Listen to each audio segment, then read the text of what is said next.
Bismillahirrahmanirrahim. Bayanu qabulil akhlaqi litaghyiri bitariqir riyadah.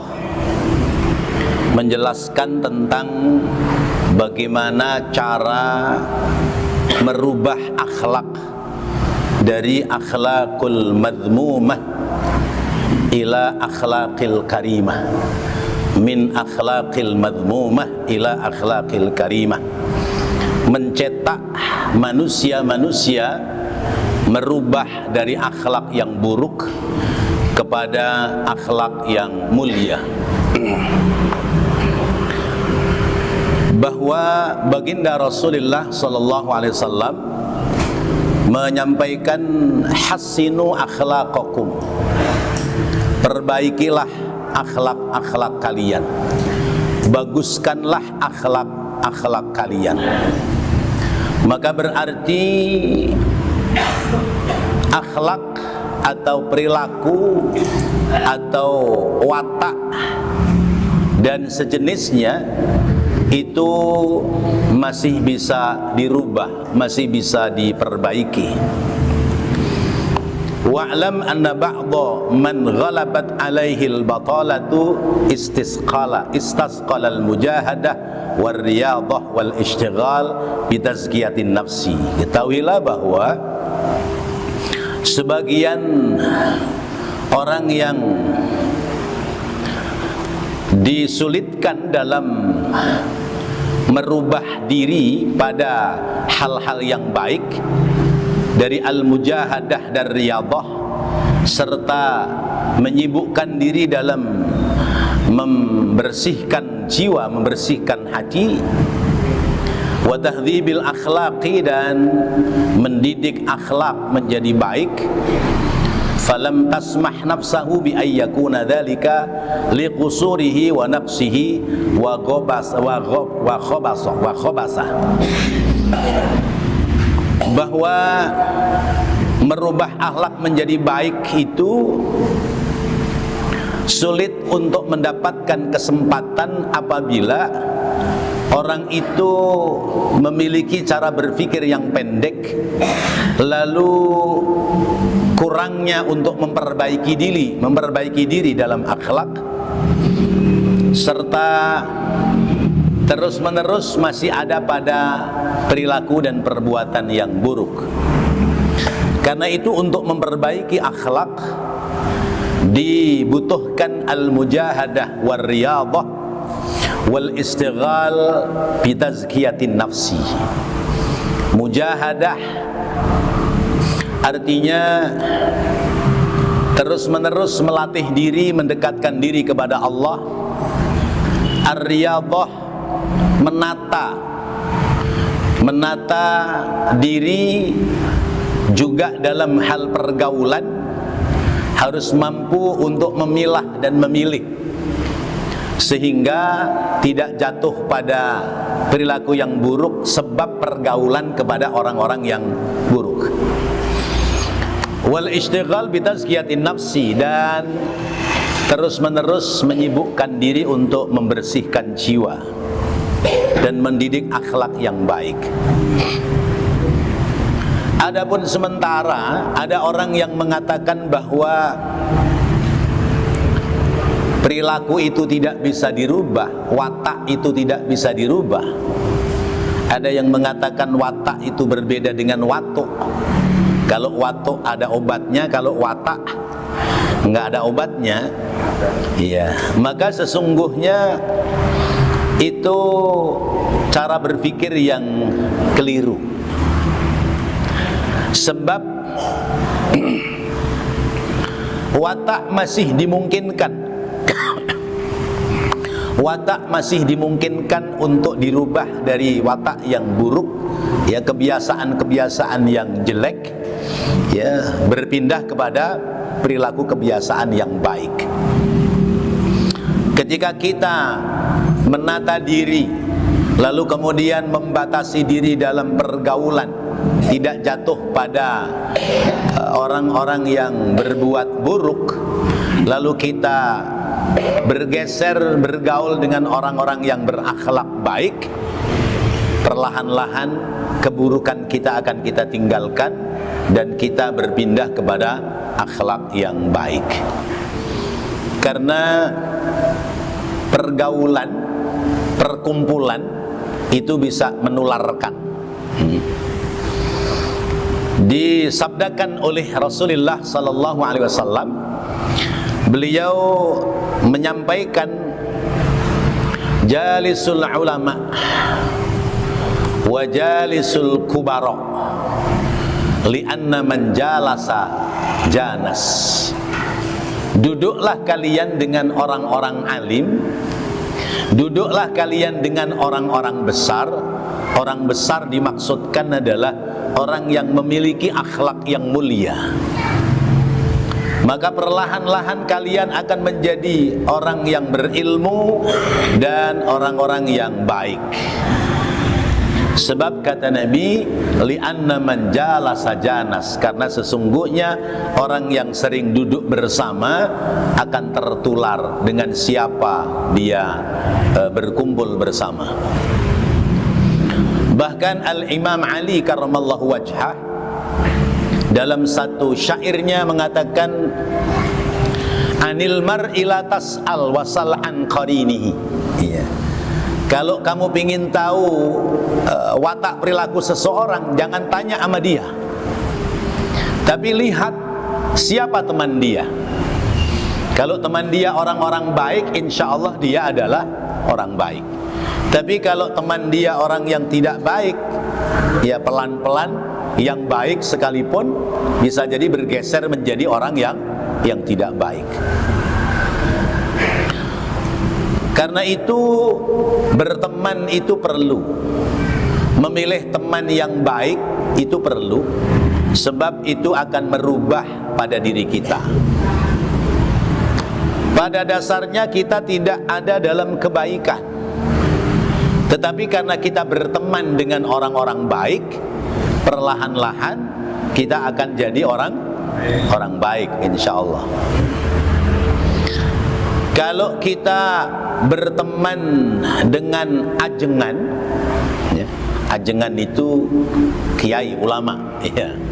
Orang daerah barat, Jawa Barat itu menyebut kiai itu ajengan. Maka perilaku kita insya Allah perlahan-lahan menjadi ajengan.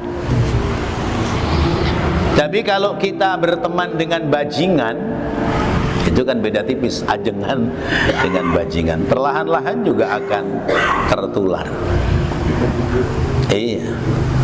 Kalau kita berteman dengan ahli wirid, ahli wirid itu biasanya yang dipegang apa Pak? Tasbih. Insya Allah kita pelan-pelan jadi orang tukang wirid. Iya. Tukang memutar tasbih.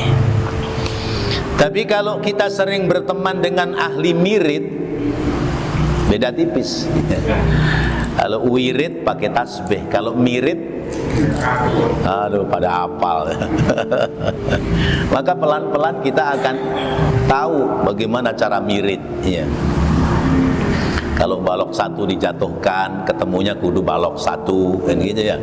Kalau balok dua, ketemunya kudu nyambung balok dua. Tadinya mah nggak ngerti, lama-lama ngerti. Kenapa? Karena nyampur dengan mereka. Karena itu watak itu ada yang bisa dirubah, ada yang tidak bisa dirubah. Watak yang tidak bisa dirubah itu adalah ciptaan Allah yang hakiki, yang memang dari semenjak diciptakan sudah sempurna, maka tidak bisa dirubah. Seperti misalnya matahari, bulan, bumi, ya, atau makhluk-makhluk yang lain yang memang sudah dicipta pada kesempurnaannya. Jadi mala madkhala li adamiyyin wa ikhtiyarihi fi aslihi, tidak akan ada campur tangan dari yang lain, baik campur tangan dari manusia, karena memang sudah ada ikhtiar dari dirinya tentang keaslian dari sifat itu. Ya, langit, bumi, matahari, bulan, itu namanya makhluk Allah yang dari segi wataknya, dari segi sifatnya tidak bisa dirubah. Tetapi ada makhluk Allah yang ia itu bisa dirubah, yaitu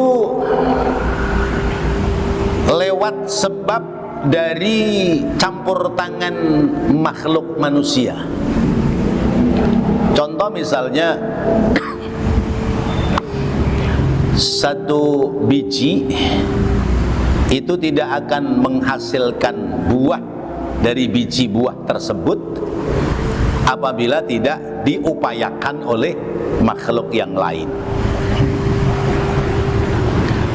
Jadi yatarabbatu bi ikhtiyaril abdi, dia bergantung kepada ikhtiar yang lain.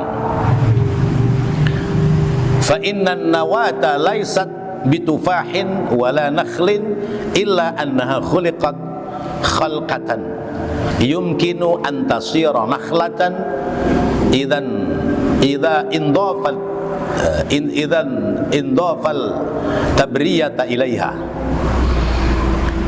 Seperti biji apel, dia tidak akan bisa menghasilkan apel apabila tidak ada ikhtiar. Maka ikhtiar ini adalah upaya merubah, termasuk adalah watak dan perilaku yang ada pada diri kita. Biji apel tidak akan berubah menjadi apel kalau tidak diikhtiarkan, ditanam di tanah yang subur, lalu dirawat dengan baik, tumbuh menghasilkan apel misalnya. Atau yang ada di kita ya biji mangga, biji tanaman-tanaman yang lain. Jadi masih ada ikhtiar yang bisa merubah pada watak dan perilaku. Contoh, yung terkuda, dari dia itu liar, ya, kuda itu liar, tapi ketika berada di tangan pawangnya maka dia menjadi jinak dan dapat dikendalikan. Wa kullu dzalika taghyirun lil akhlaqi, dan itu semua adalah gambaran merubah akhlak dari akhlak yang buruk kepada akhlak yang baik. Karena itu misalnya apa yang disabdakan oleh baginda Rasulullah sallallahu alaihi wasallam, kullu mauludin yuladu 'alal fitrah. Setiap bayi yang lahir itu dilahirkan dalam keadaan fitrah, suci. Maka bagaimana bayi ini, anak ini nanti menjadi baik atau tidak baik, tentu sebab ada campur tangan dari orang lain. Yang paling dominan campur tangan dari orang tua. Fa'abawani yuhawwidani au yumassirani au yumajjisani. Tergantung orang tuanya. Apakah dia mau dijadikan orang Yahudi, orang Nasrani, orang Majusi, atau orang Islam, maka terpulang kepada kedua orang tua. Nah, berarti karakter, watak, perilaku itu masih bisa diikhtiarkan dari yang tidak baik menjadi karakter-karakter yang baik. Sehingga kita dikenalkan dengan agama. Agama mengajak kepada kita untuk berperilaku dengan perilaku yang baik. Takhallaqu bi akhlaqil karimah, berakhlaklah kalian dengan akhlak yang mulia. Akhlak yang mulia telah diajarkan oleh Rasulullah sallallahu alaihi wasallam. Bahkan beliau menyatakan innama bu'istu li utammima makarimal akhlak. Aku ini diutus untuk membangun karakter manusia. membangun akhlak manusia, karakter building, ya, membangun karakter yang baik.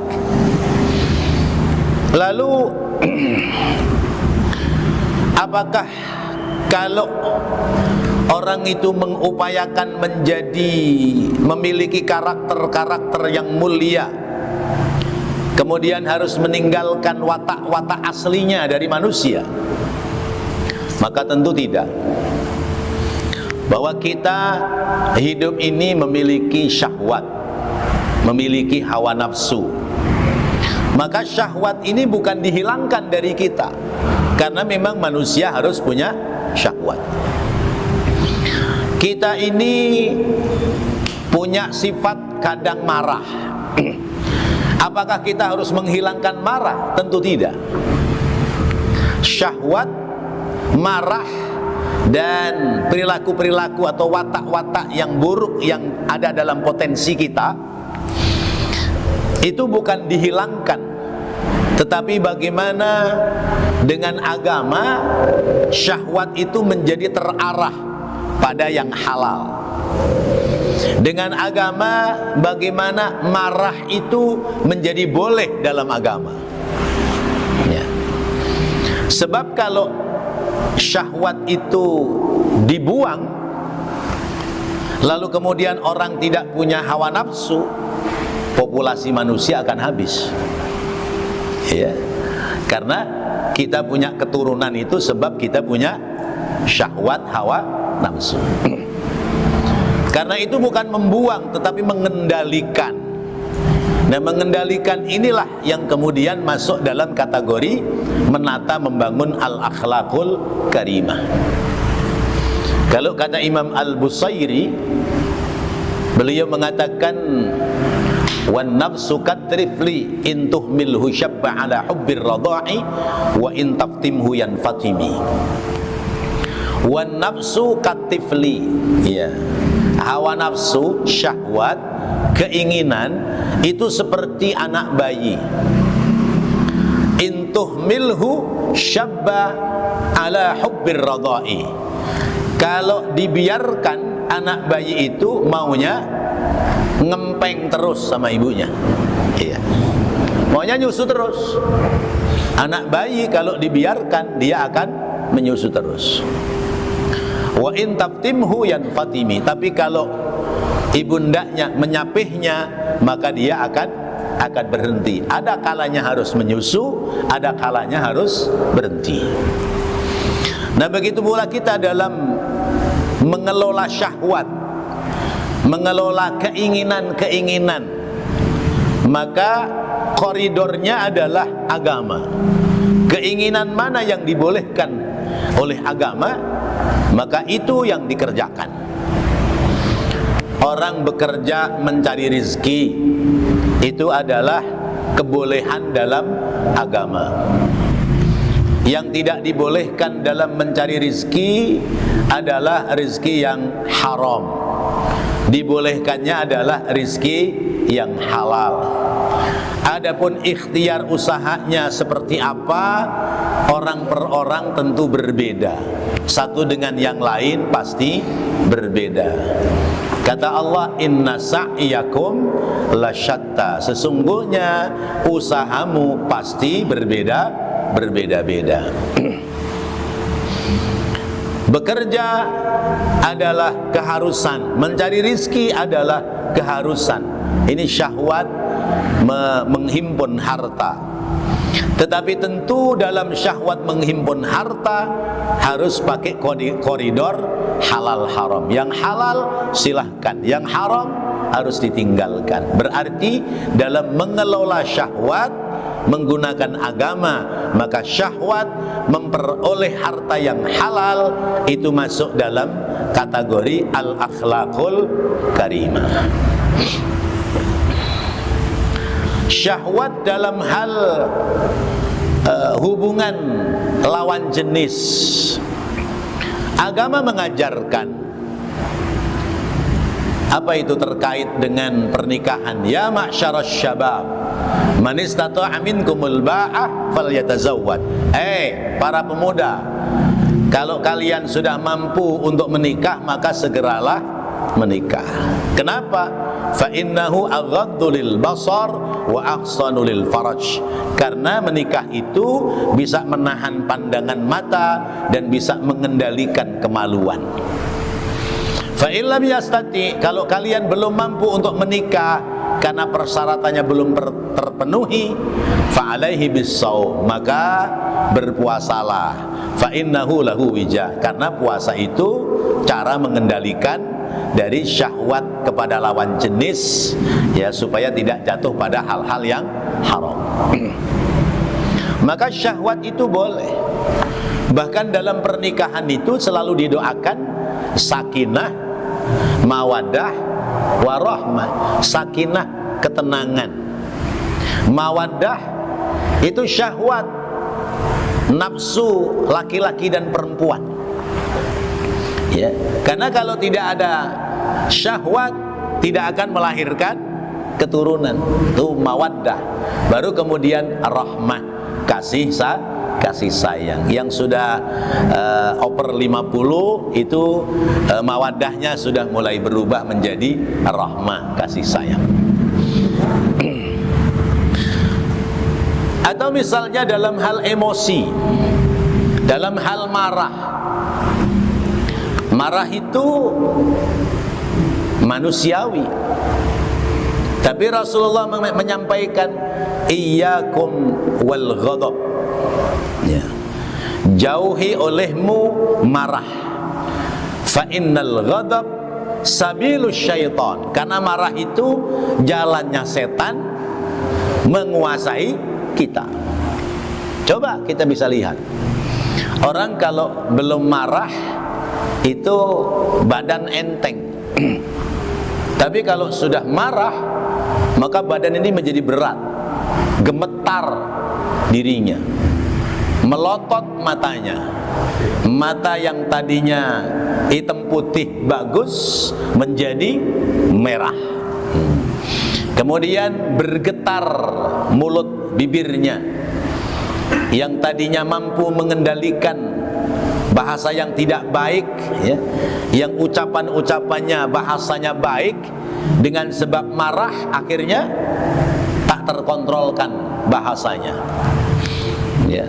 Segala binatang semua keluar, sampai tumbila yang di bawah bantal, di bawah kasur aja masih di bawah-bawah, ya.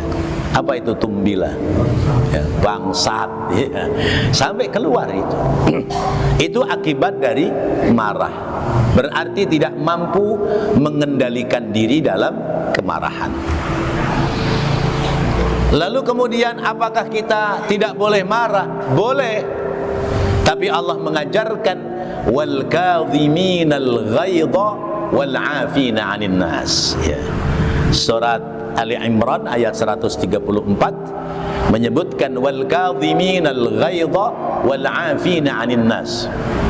Ciri orang yang beriman adalah orang yang mampu mengendalikan amarah. Orang yang mampu mengendalikan emosi dan amarah. Marah boleh, tapi harus dikendalikan. Ada batas-batas kemarahan, sehingga kita tidak dikendalikan oleh setan. Rasulullah pernah marah apa tidak? Pernah, ya. Beliau menyatakan innama ana basyarun aghdabu kama yaghdabul basyar. Sesungguhnya aku ini manusia biasa yang bisa marah sebagaimana umumnya manusia yang lain. Karena aku manusia biasa, aku bisa marah. Tapi bagaimana ketika Rasulullah marah? Lihat dulu apa persoalannya. Kalau persoalannya terkait dengan agama, maka marah dan mendiamkannya atas perintah Allah tidak cuma 3 hari kemudian berbaiat, tapi sampai kemudian 60 hari, ya. Itu terjadi pada Ka'ab bin Malik dan kawan-kawannya, ya. Ketika ada tinggal berangkat perang. Ya. Ketika tertinggal berangkat perang, Ka'ab ini bingung mau nyusul.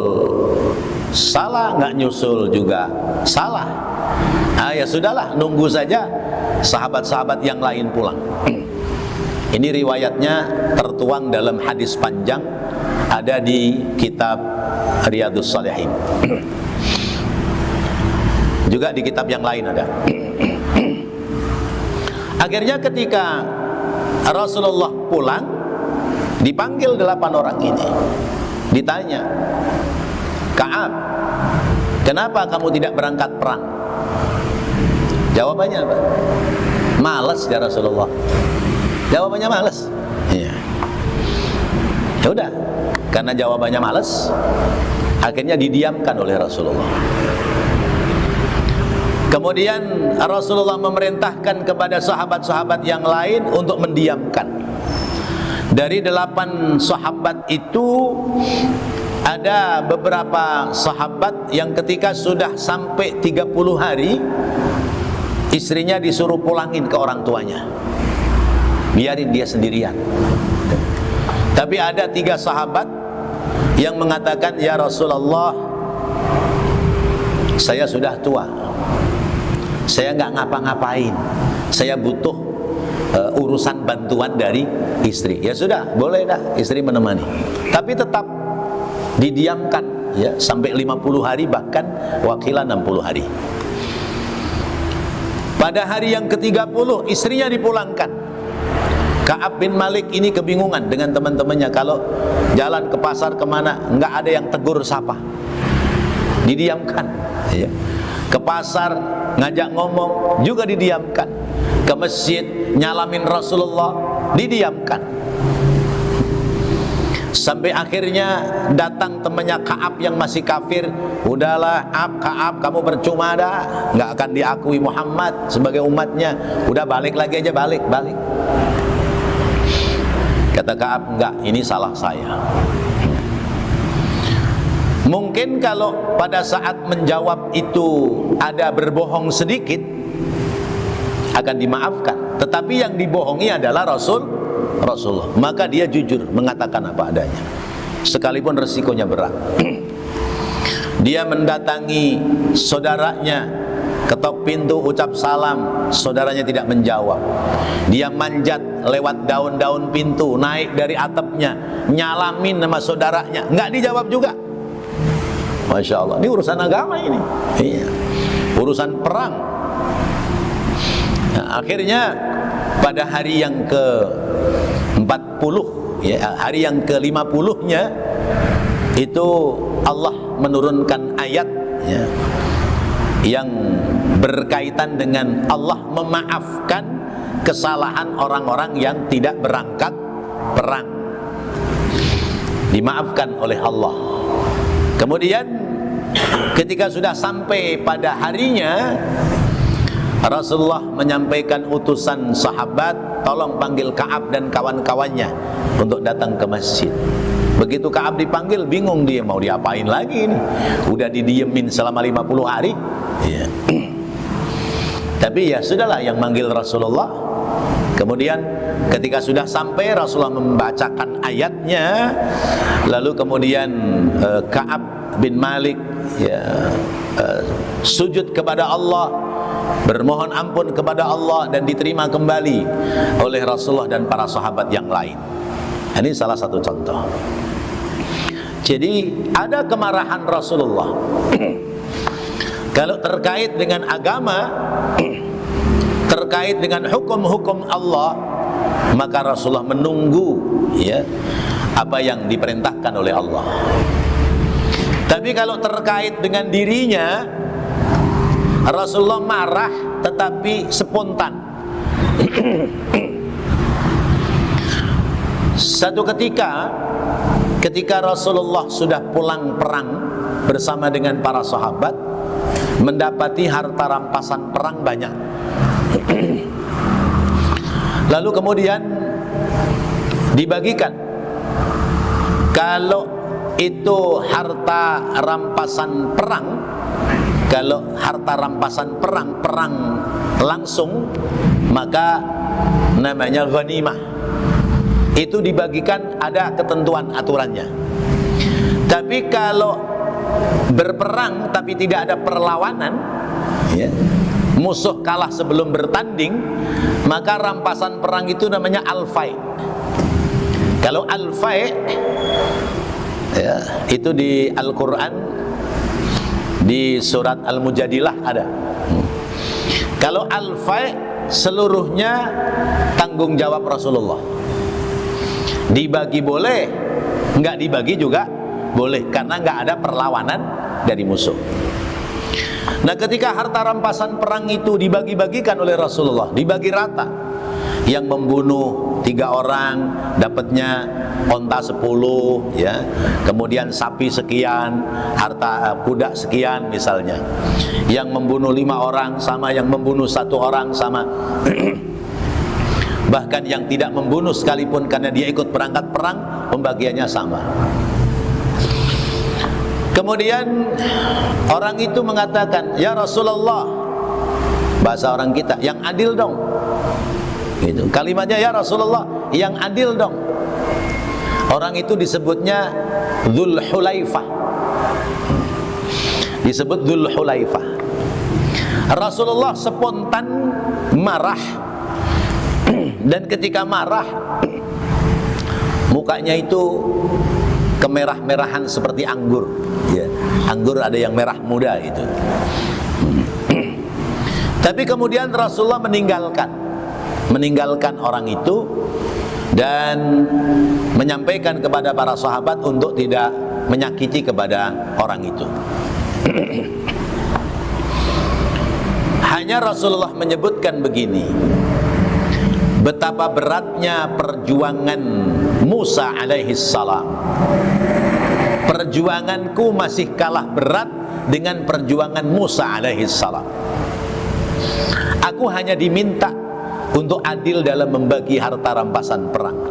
Musa diminta mengeluarkan air di musim kemarau yang panjang. Itu satu contoh, kan? Kan ketika musim kemarau panjang, mereka terdampar di padang Tih.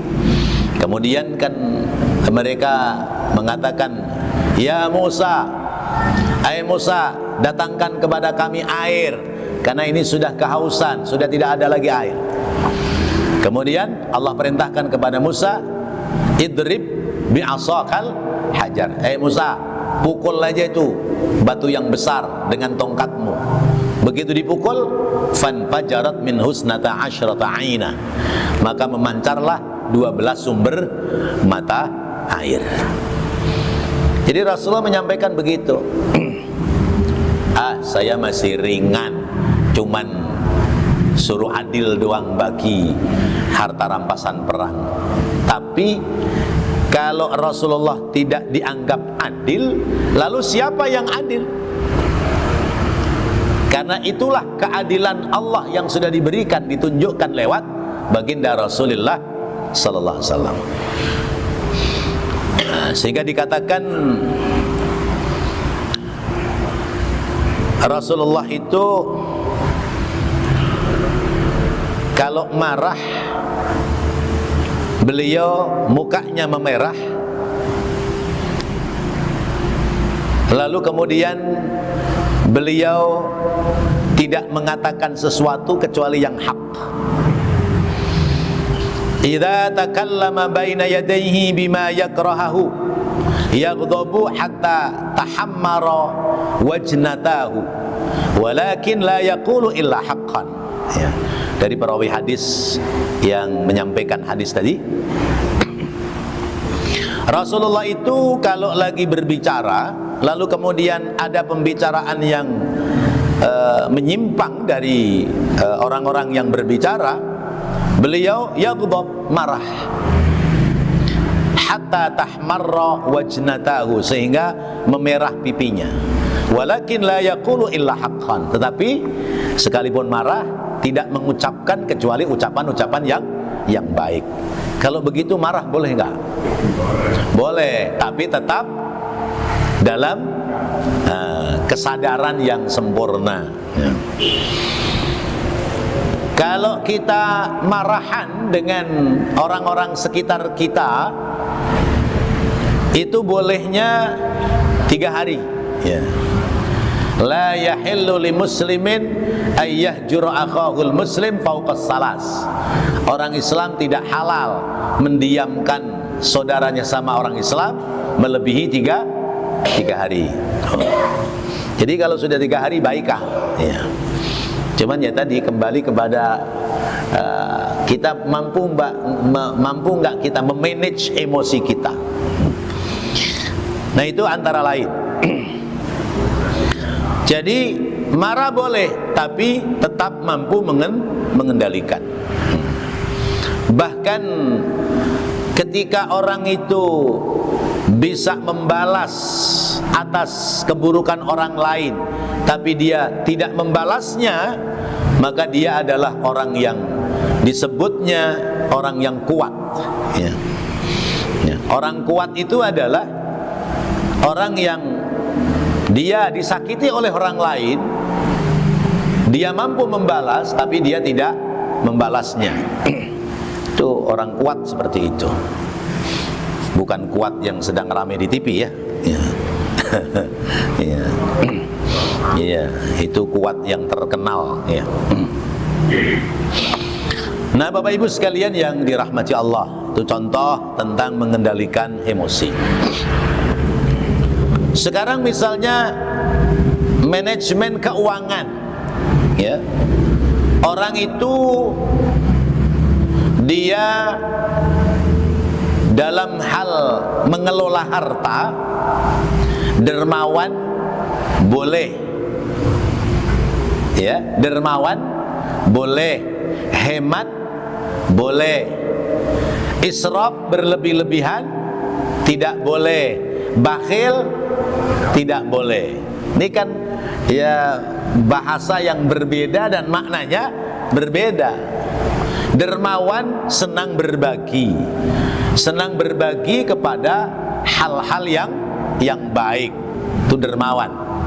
Israf berlebih-lebihan, senang juga mengelola harta pada hal-hal yang tidak baik. Dermawan min akhlaqil karimah. Orang yang senang berbagi adalah akhlak yang mulia. Orang yang berlebih-lebihan menghambur-hamburkan harta min akhlaqil madmumah, termasuk akhlak yang buruk. Kemudian hemat boleh, ya. Hemat itu artinya menggunakan harta sesuai dengan kepentingan. Mana yang penting itu yang didahulukan, yang belum penting biarin nanti belakangan. Itu namanya hemat. Tapi bakhil tidak boleh. Bakhil itu apa? Pelit, nggak pernah mau berbagi. Bukan hemat orang bakhil. Orang bakhil itu dia tidak mau mengeluarkan harta karena cintanya kepada harta. Jadi berbeda. Nah, maka Islam sebagai koridor, sebagai ukuran apakah kita baik atau tidak, maka Al-Quran menyampaikan dalam hal mengelola harta misalnya, Allah menyebutkan walladzina idza anfaqu lam tusrifu wa lam yaqturu, walladzina idza anfaqu lam yusrifu wa lam yaqturu wa kana baina dzalika qawama. Orang yang beriman itu, orang bertakwa itu, dia apabila menafkahkan harta, membelanjakan harta, tidak israf. Dermawan boleh, tapi tidak berlebih-lebihan. Walam yakturu, dan tidak kikir, ya, tidak kikir, tidak bakhil, tidak pelit, ya. Wa kana baina dzalika qawama, dia ambil pertengahan, tidak terlalu berlebih-lebihan dan juga tidak terlalu bakhil dan kikir. Kemudian dalam hal bakhil Allah juga menyebutkan wala taj'al yadaka maghlulatan ila unuqik fatabsutuha kullal basti fataq'uda maluman mahsura. Janganlah kalian menjadikan tangan kalian terbelenggu di leher kalian. Tangannya dibawa ke lehernya. Itu tandanya orang bakhil, kelewat pelit, tangannya sampai diumpetin. Ya.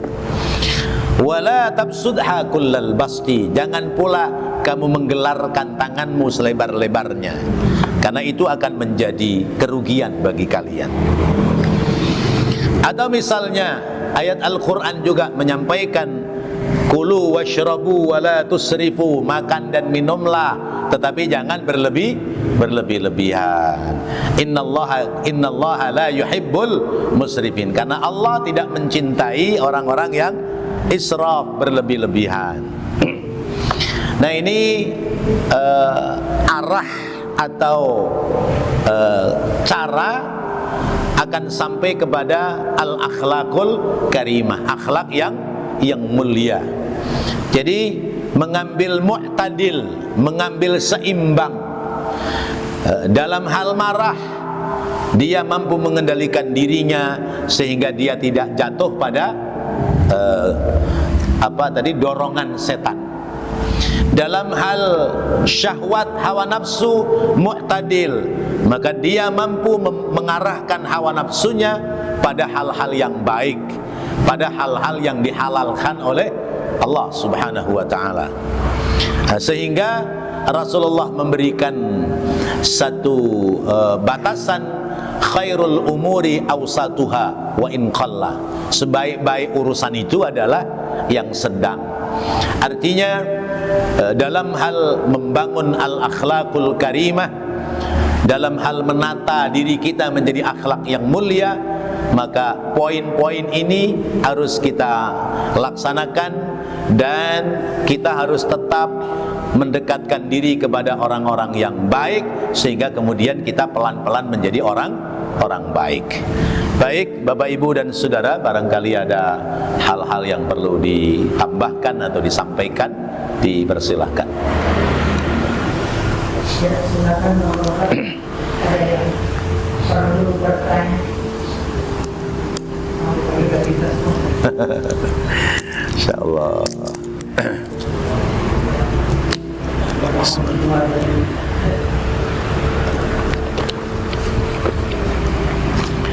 Memang dalam hal kajian itu bisa diartikan paham semua sehingga tidak bertanya, atau boleh jadi tidak paham semua, mau nanya apa, artinya gitu ya. Tapi saya husnudzon, saya berbaik sangka Bapak Ibu sudah paham semua. Jadi pemahaman kita tinggal pengamalan nanti, bahwa watak itu masih bisa dirubah sepanjang dia mau untuk dirubah atau mau untuk merubahnya. Maka manusia itu, kata Allah, ada dalam kerugian. Innal insana lafi khusrin. Manusia itu ada dalam kerugian. Terus yang rugi, yang enggak rugi siapa? Illal ladzina amanu wa amilus salihati wa tawasau bil haqq wa tawasau bis sabr. Ya. Kita ini tergilas oleh waktu, wal asri, demi masa, demi waktu. Kita tergilas oleh waktu. Kita tergerus oleh zaman. Makin lama makin tua. Kalau sudah tua mau kemana kalau tidak kembali ke pangkuan Allah? Karena itu kita dalam kerugian, kecuali melakukan 4 hal. Pertama adalah amanu, terus menerus ada dalam keimanan kepada Allah. Yang kedua adalah wa amilus salihat, berbuat kebaikan. Sekalipun kebaikan kita tidak diakui oleh orang lain, jalanin aja berbuat kebaikan. Karena kita berbuat baik itu belum tentu orang lain menerima baik kepada kita. Tapi terus kita harus berbuat baik. Jangan sampai kebaikan kita rusak sebab keburukan orang lain. Ya, sedekah jalan terus. Orang itu terima kasih kayak enggak, kayak dikasih melengos, kayak dikasih terima, kayak enggak ada urusan, karena saya niatnya karena Allah. Namanya amilus salihat, berbuat baik. Lalu kemudian yang ketiga, tawasau bil haq, saling menasehati yang benar. Kita ini dua, satu siap nasehatin, yang kedua siap dinasehatin. Udah dua. Kalau ingin jadi orang benar, pertama siap nasehatin orang lain, yang kedua siap dinasehati oleh lain orang. Sebab kalau kita sudah nasihati orang lain, maka kita akan berkaca, Pak.